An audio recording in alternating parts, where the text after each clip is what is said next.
The first thing strangers noticed wasn't the cabin. It was the base. A wall of stacked fieldstone rising nearly 4 feet off the ground, thick, dark, and deliberate, running the full perimeter of the lot. On top of it sat a modest log structure, 1 room wide, 1 story tall. It looked almost comical, like someone had built a fortress foundation and then ran out of ambition halfway through. Neighbors passing on the ridge trail in the autumn of the 1880s would slow their horses and stare.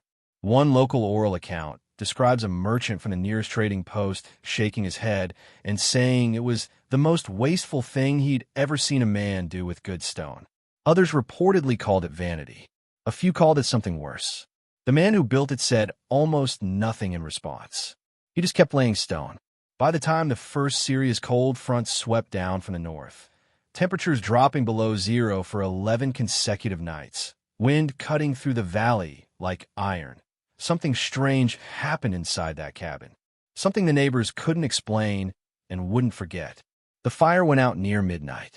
The wood had run low, and yet, when morning came, the interior temperature had barely moved.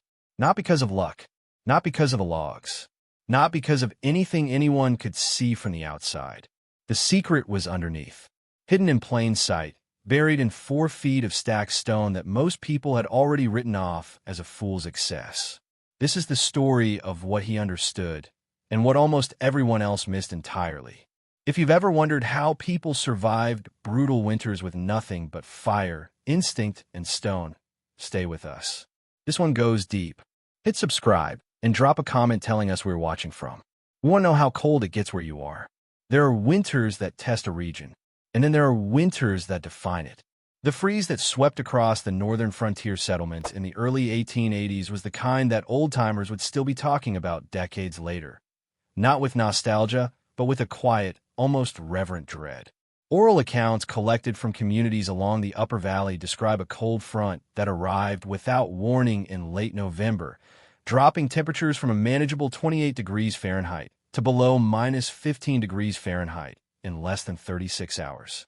By the first week of December, the thermometer at the nearest trading post had bottomed out at minus 31 degrees Fahrenheit. It stayed there for nearly 2 weeks. The ground locked solid to a depth of 4 feet or more. Creek water stopped moving. The sound of tree trunks splitting in the forest at night, a sharp, rifle crack sound caused by sap freezing and expanding inside the wood, became so common that some settlers initially mistook it for gunshots. Livestock that hadn't been brought inside in time were lost. Families who had underestimated the season burned through their entire winter with supply in the first 3 weeks, rationing heat in ways that left the interior walls of their cabins rimed with frost by morning. It was not a gentle winter. It was a sorting mechanism. The settlements in that region had attracted a mix of people from very different backgrounds, some from the mid-Atlantic states, others from Central Europe, a few from the British Isles, and a handful who had spent time with indigenous communities and absorbed, sometimes without fully understanding it, a different set of instincts about how to live in cold country. Each of these groups brought their own assumptions about shelter, heat, and survival. And that winter, without mercy, tested every one of those assumptions against the same brutal standard. The cabins built in the common fashion of the era, round logs notched at the corners, a central hearth or a cast-iron stove positioned near the middle of the room, foundation piers of rough-cut timber sunk just below the frost line, held heat the way a paper bag holds water. The moment the fire dropped below a certain intensity, the interior temperature began falling almost immediately.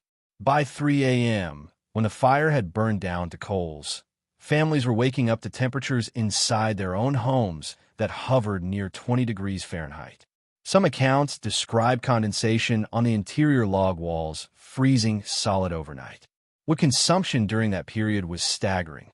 A family burning green or partially seasoned hardwood in a standard open hearth fireplace might consume a full cord, roughly 128 cubic feet of stacked wood, in as little as 10 to 12 days under those conditions. A cord that had taken days to fell, split, haul, and stack. At that rate, even families who had prepared carefully found themselves doing desperate arithmetic by January. How many weeks left? How much would remaining? How much cold still ahead? There was no margin. There was no backup plan.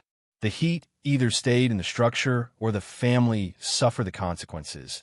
And in that region, in that winter, the consequences were not abstract.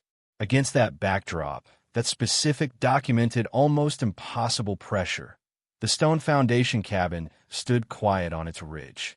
Smoke rising from the chimney in the morning. Not panicked smoke, not the thick, desperate column of a fire burning too hot and too fast. Just steady, patient smoke. The kind that comes from a fire burning at a reasonable pace inside a structure that is doing most of the work itself. That contrast between the desperate fires in the valley below and the quiet patience on the ridge is what this story is really about. His name, according to fragmentary records from a local land registry and a handful of letters preserved in a regional historical archive, was Callum McGuire. He had come to the frontier settlements sometime in the mid-1870s, arriving not from the East Coast cities as many settlers did, but from a considerably stranger route, west from a homestead in Manitoba, where he had spent nearly a decade before deciding to push further south into the American frontier. Before Manitoba, oral accounts suggest he had spent time in the Scottish Highlands, in a region where stone construction was not an aesthetic choice, but a structural necessity. The Highlands of Scotland are not known for timber abundance. What they have in extraordinary quantity is stone, fieldstone, sandstone, schist, and generations of builders who had learned, through centuries of brutal Atlantic winters, exactly what that stone could do if you arranged it correctly. In the Highland tradition of vernacular architecture, foundation walls were not merely structural supports. They were thermal assets. A properly built Highland stone foundation, thick, deep, and tightly mortared, absorbed heat during the warmer months and released it slowly during winter, acting as a passive thermal buffer between the frozen ground and the living space above. This was not a theory. It was a practice refined over generations by people who had no other option and who paid, very directly, for every mistake they made. Callum McGuire had grown up watching those foundations being built. He had laid stone himself as a young man, under the instruction of older builders who explained, not in the language of physics, but in the language of experience, why the base had to be thick, why it had to go deep, and why the air space between the stone and the floor above was not wasted space, but working space. He carried that knowledge across an ocean, across a continent, and into the frontier settlements of the American interior. What he found there startled him. The standard frontier cabin of the era sat on almost nothing. Timber sills, the horizontal logs forming the base of the wall structure, were placed directly on the ground or on short wooden piers set into shallow holes. The thinking was practical in a frontier context. Get the structure up fast, use the materials at hand, worry about refinement later. For a family that needed shelter before the first freeze arrived, speed mattered more than thermal engineering. Callum understood that logic. He had lived it himself in his first Manitoba winter, but he had also survived what came after. The second winter, the third, the brutal seasons when the shortcut construction methods revealed their true cost in cold, in wood consumption, and in exhaustion. He had seen neighbors burn themselves down to nothing trying to heat structures that leaked warmth through every joint and gap, through every inch of inadequate foundation. He was not going to do that again. When he selected his lot on the ridge above the valley settlement, local accounts describe him spending the better part of 2 weeks doing something that struck observers as bizarre, walking the land at different times of day, kneeling to test the soil, probing the ground with a metal rod to gauge frost depth, studying the angle of the winter sun across the slope. He was not being eccentric. He was reading the land the way the Highland builders had taught him, not as a backdrop for construction, but as a participant in it. When he finally began to build, he started not with the walls, but with the base.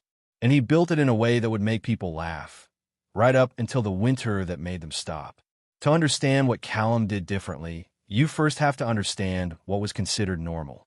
The standard frontier cabin foundation of the 1870s and 1880s was, by almost any thermal standard, an engineering failure waiting to happen. Not because the builders were incompetent. They were, in many cases, extraordinarily skilled woodsmen and craftsmen. But because the foundation problem was one that revealed itself slowly over multiple seasons, and the solutions required materials and labor that most settlers simply could not afford to prioritize when the roof itself was not yet finished. The most common approach was the timber sill method. Heavy logs, typically 8 to 12 inches in diameter, squared on two sides, were laid directly on the ground or on flat stones placed just below grade. The walls of the cabin rose from these sills. The floor, if there was a wood floor at all, was laid on joists that ran between the sills, typically 6 to 12 inches above the soil. This left a crawl space, open or only partially enclosed, beneath the entire structure. That crawl space was the problem. In a cold environment, ground temperature below the frost line hovers between 35 degrees Fahrenheit and 50 degrees Fahrenheit, depending on region and depth. But the air inside an uninsulated, unenclosed crawl space in winter does not benefit from that relatively stable ground temperature.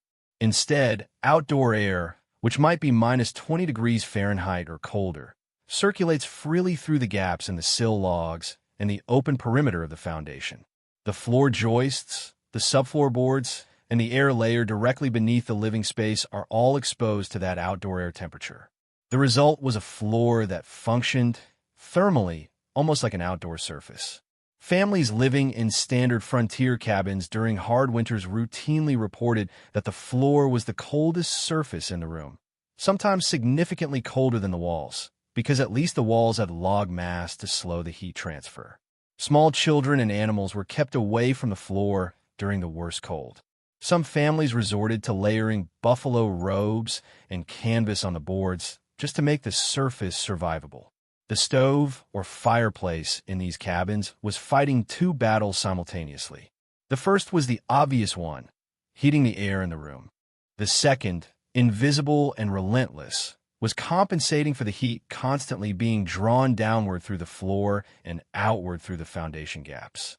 It was the equivalent of trying to heat a room with an open window, except the window was the floor itself. Fuel consumption under these conditions was brutal. A well-documented account from a settlement journal in a neighboring county describes a family burning through nearly 2 cords of oak and ash between December 1st and January 20th, roughly 42 days, while still struggling to keep their interior temperature above 45 degrees Fahrenheit at night. That is approximately 1 full cord every 3 weeks for a result that was barely adequate. The wood had been cut and hauled by hand. Replacing it midwinter was not a realistic option. The deeper structural failure was thermal mass, or rather, the complete absence of it. A timber sill cabin had almost no capacity to store heat. The logs held some warmth, but wood is not a particularly efficient thermal mass material compared to stone or dense earth. The moment the fire burned down, the interior temperature began dropping almost immediately. There was nothing in the structure absorbing the day's heat and releasing it slowly through the night. The building was thermally transparent, when it came back out with very little delay. This was the problem Callum McGuire had watched destroy his neighbors in Manitoba. This was the problem he had come to the frontier resolved to solve. Not with more wood, not with a bigger stove, but with a foundation that most people would never think to look at twice. It is worth pausing here to consider the social weight of what Callum McGuire was doing. Building a frontier homestead was not a private act. It happened in full view of a community that depended on mutual observation, mutual assessment, and, when necessary, mutual aid. Every man in the settlement knew what every other man was building, how fast he was building it, and how wisely he appeared to be spending his labor. In a world where winter was a genuine mortal threat and time before the first freeze was a finite, irreplaceable resource, the allocation of that time was a deeply public matter. And what the community saw through the late summer and into the early autumn was Callum spending the majority of his pre-winter weeks not raising walls, not splitting roof shingles, not thinking about a stove, but hauling stone. Enormous quantities of stone. Field stone pulled from the hillside above his lot. Sandstone slabs dragged on a timber skid from the creek bed below. Granite boulders levered out of the slope with an iron bar, and the kind of patience that, to outside observers, looked indistinguishable from stubbornness. Local accounts, some preserved in letters written to relatives back east, others recorded in a settlement diary held in a regional archive, describe the reactions with considerable vividness. One neighbor, a capable builder from Pennsylvania who had put up a respectable two-room cabin in under 6 weeks, reportedly stopped on his way past Callum's lot and asked, with genuine confusion, why a man would spend that much effort on the part of a house that nobody was ever going to see. Another account describes a group of men at the trading post calculating, half in jest, how many cords of firewood Callum could have split in the time he was spending moving stone. The mockery was not vicious. It was the particular kind of social pressure that frontier communities generated naturally. The pressure of shared urgency, of everyone watching the calendar and the sky simultaneously, of the collective anxiety that came with knowing that an early freeze could catch an unprepared family with no good options. In that context, Callum's methodical stone-laying looked, to many eyes, like a man rearranging furniture while the house was still open to the sky. He did not argue. He did not explain himself at length. Oral tradition from the settlement suggests he was a man of deliberate rather than abundant speech, the kind of person who said what needed saying and left the rest to be proven by events.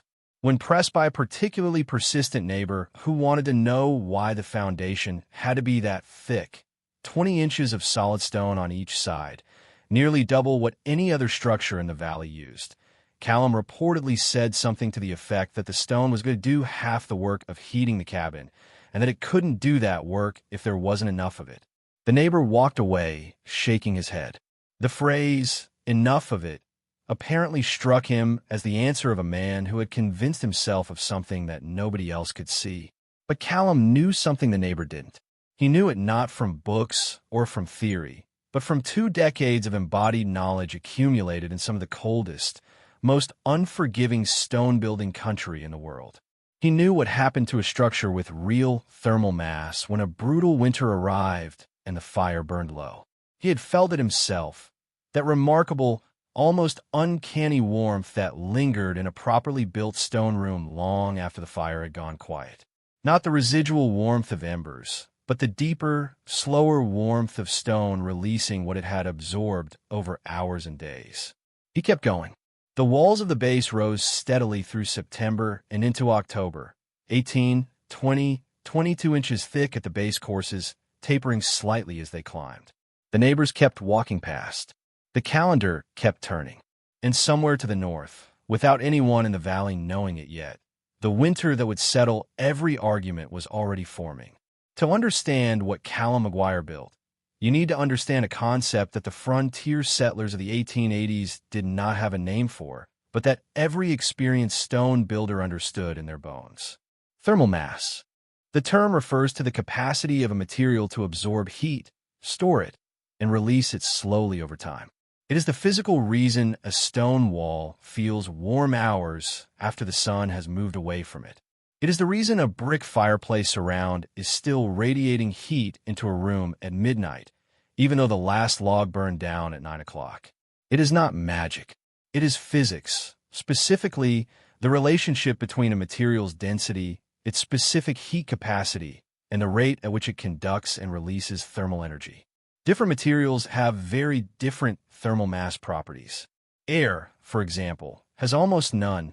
Heat it up and it cools almost immediately when the heat source is removed. Wood has moderate thermal mass. A thick log wall will hold some warmth, but not for long under serious cold, and wood's relatively low density limits how much energy it can store per cubic foot. Stone, particularly dense sedimentary stone like sandstone or limestone, is dramatically different. A cubic foot of dry sandstone can store roughly 3 to 4 times as much heat energy as the equivalent volume of dry pine. Granite and basalt perform even better.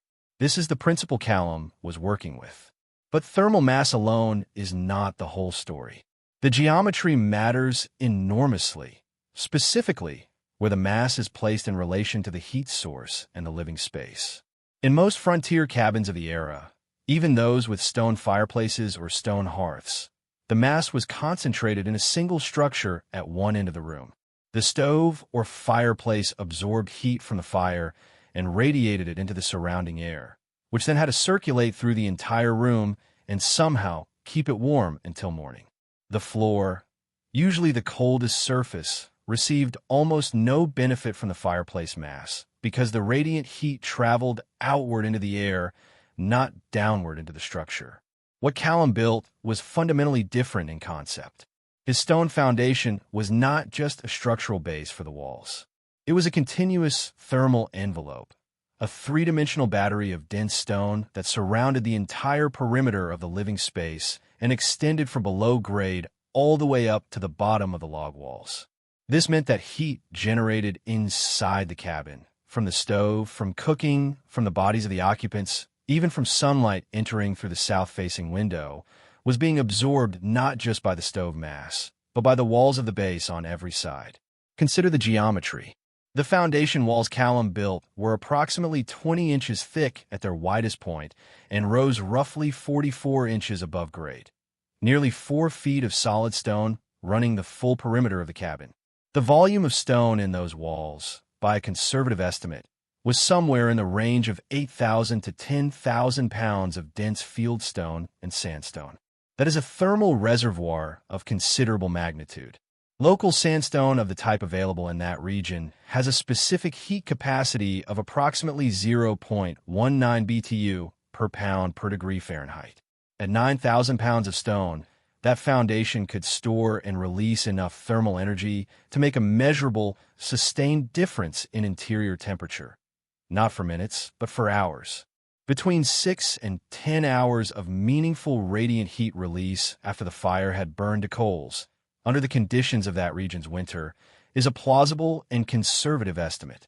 But there was a second layer to the design that most observers, even those who noticed the massive stone base, never registered at all. And it lived in the space between the top of the foundation wall and the bottom of the cabin floor.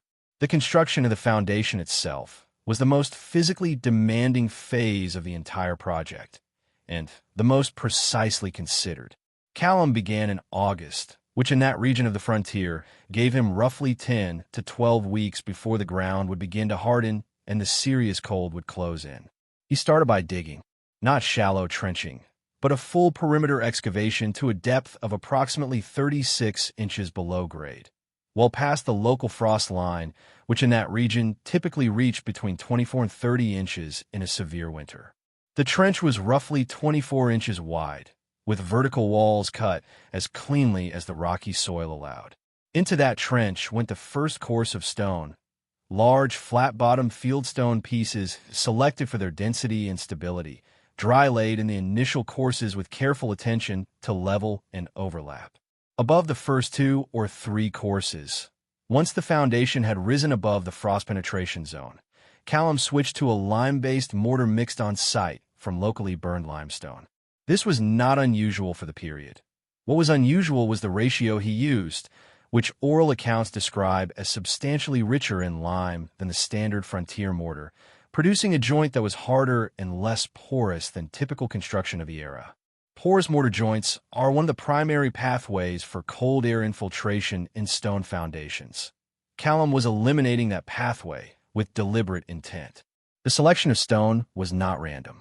Heavier, denser pieces, the gray and tan sandstone blocks he had hauled from the creek bed, some weighing between 80 and 120 pounds, went into the lower and middle courses, where thermal mass was most critical and where the weight load was greatest.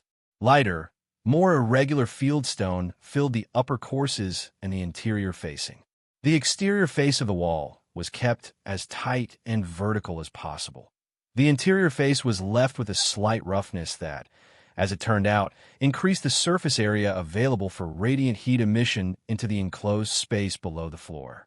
That enclosed space, the area between the top of the foundation wall and the underside of the cabin floor, was perhaps the most carefully engineered element of the entire structure and the one most invisible to outside observers.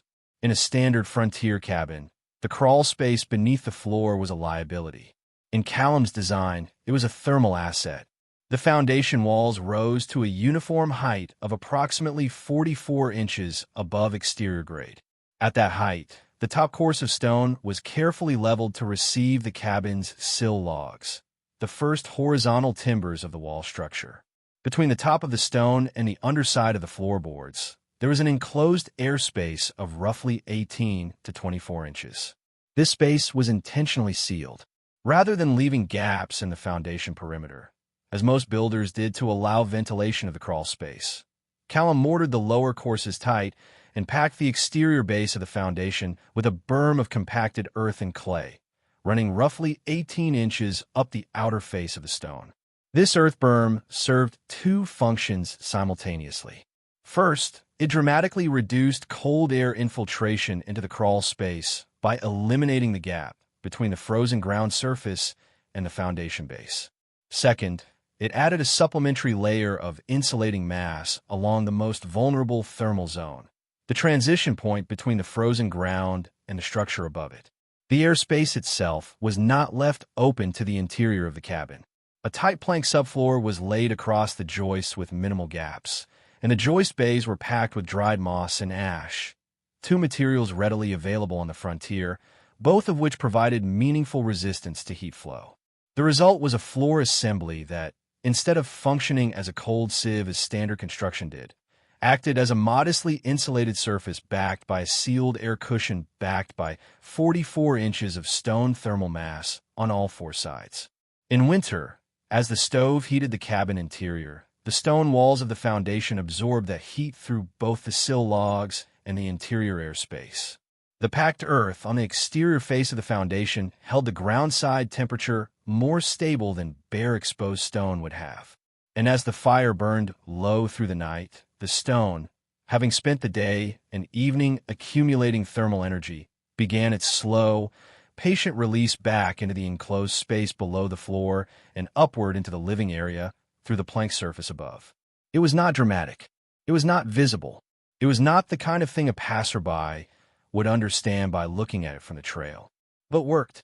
The cold arrived on a Thursday. Oral accounts from the settlement describe it with the kind of precision that people reserve for events they have replayed in their minds many times afterward.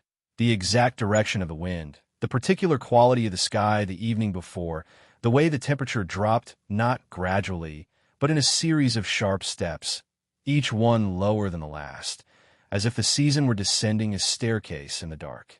By Friday morning, the thermometer outside the trading post read minus 19 degrees Fahrenheit. By Saturday, it had dropped to minus 24 degrees Fahrenheit. The wind out of the northwest was steady and cutting, driving the effective chill well below minus 35 degrees Fahrenheit by most estimates of the period.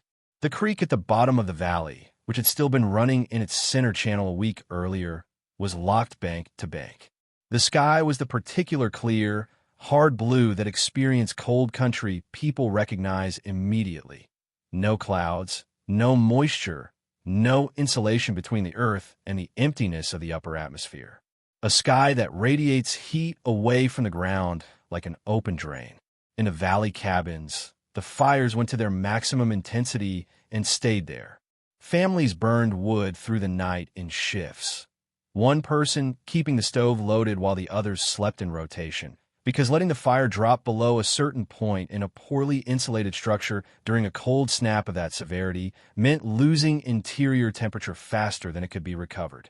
Several families, according to local accounts, burned through their remaining cordwood in the first 4 days of the cold snap and were forced to fell green timber in sub-zero conditions to keep from freezing, an exhausting, dangerous, and thermally inefficient emergency measure, since green would deliver significantly less usable heat per pound than properly seasoned hardwood.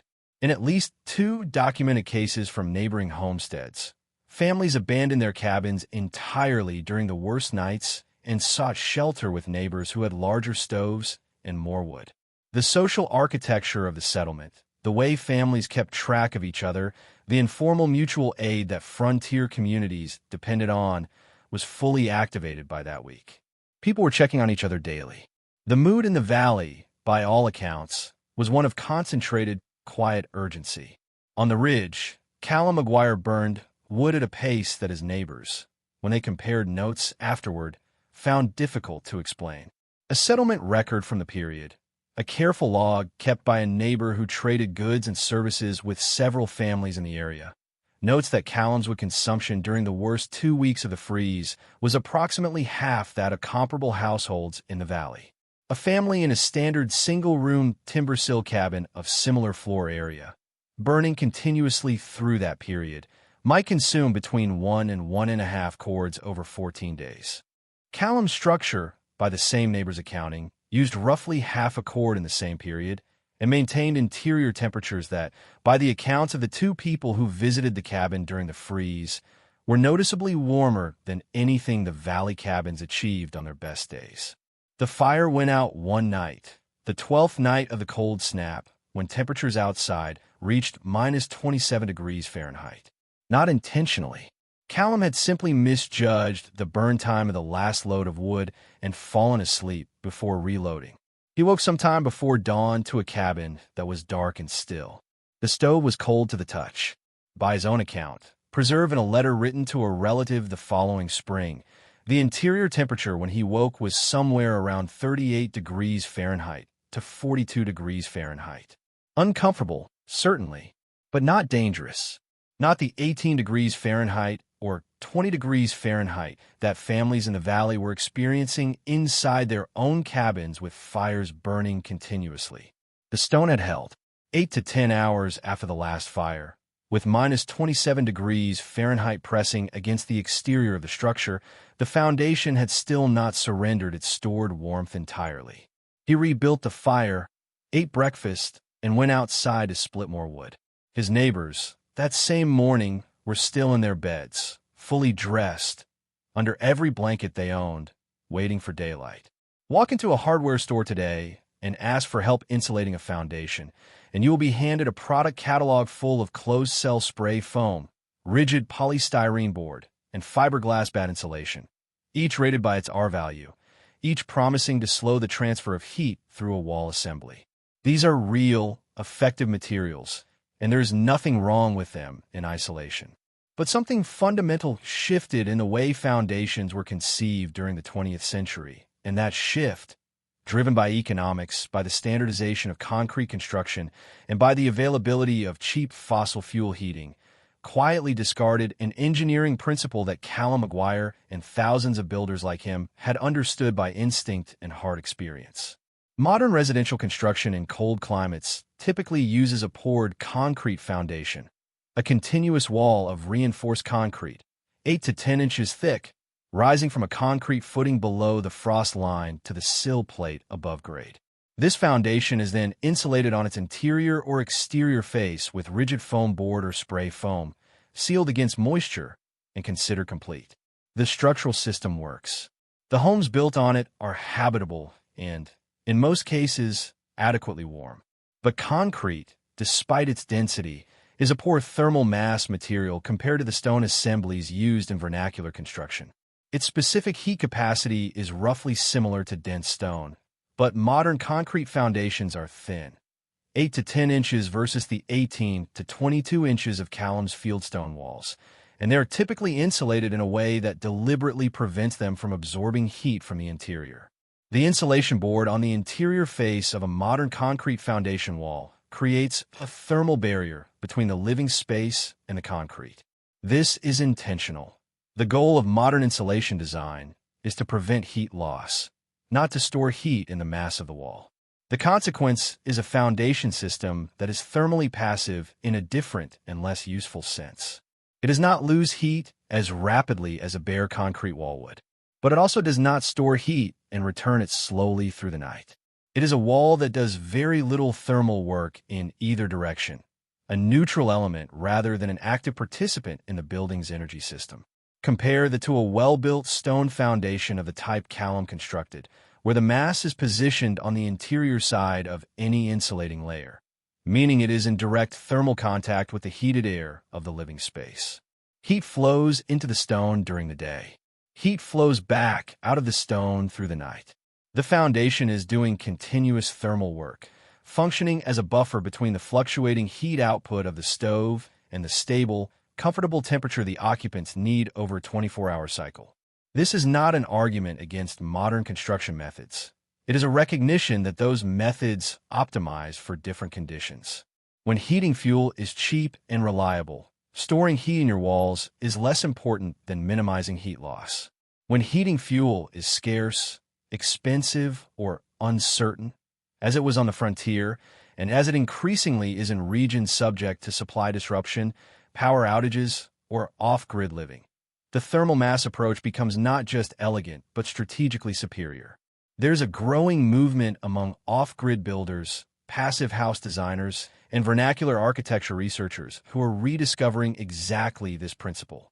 Rammed earth walls, cob construction, stone, and masonry thermal mass systems. All of these are experiencing renewed interest precisely because they offer something modern lightweight construction cannot easily replicate: the capacity to store heat from an intermittent source and release it slowly, maintaining interior comfort long after the fire has burned down or the sun has set. Some contemporary passive solar designers refer to this as a thermal flywheel, the building itself absorbing and releasing energy in a cycle that smooths out the peaks and valleys of heat input. Callum McGuire did not have that term. He had something better. He had 2 decades of Highland stone work in his hands and 1 brutal Manitoba winter in his memory. And those 2 things together were sufficient to produce, on a frontier ridge in the 1880s, a building that outperformed its neighbors so decisively that people were still talking about it a generation later. Spring came late that year, as it often does after a hard winter, grudgingly, in fits and starts, with false warm followed by late frost that caught the early green things off guard. By the time the ground softened enough to work, the valley settlement had taken full stock of what the winter had cost. With supplies that had seemed adequate in November were exhausted. Several families had deferred repairs and improvements because every available hour had gone into staying warm. The collective toll of the cold snap, in labor, in material, in the quiet, grinding exhaustion of sustained survival effort, was visible in the faces of the settlement as spring arrived. On the ridge, Callum McGuire had what left over. Not a surplus he had hoarded at the expense of others. He had shared freely during the worst weeks, as the settlement's mutual aid customs demanded. But he had what left because his structure had simply not consumed it at the rate that comparable cabins required. His family had slept through most nights without tending the fire. The floor of the cabin had stayed warm enough for bare feet in the morning. The interior walls had never frosted. These were not dramatic or heroic outcomes.